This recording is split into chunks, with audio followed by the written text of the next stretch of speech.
উড়িষ্যার আমরা এমন রিমোট প্লেসগুলোতে মানে মন্দির দেখে বেরিয়েছি যেটা সাধারণত কলকাতা থেকে এসে দেখাটা একটু অসুবিধা।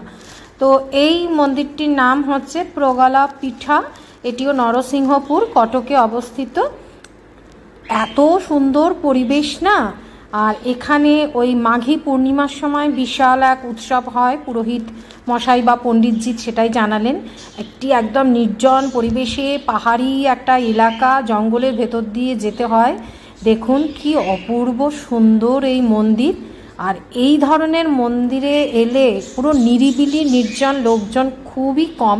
সাধারণত ওই অনুষ্ঠানের সময় লোকজন থাকে, বাকি সময় খুবই অল্প ট্যুরিস্ট বা স্থানীয় লোকেরাই মেনলি আসে। এত ভালো মাকে দর্শন করলাম এই পণ্ডিত মশাই। আর এই রাক্ষসের মুখের ভেতর দিয়েই যাতায়াতের রাস্তা, দারুণ এক পরিবেশ, ভীষণ ভালো লাগলো।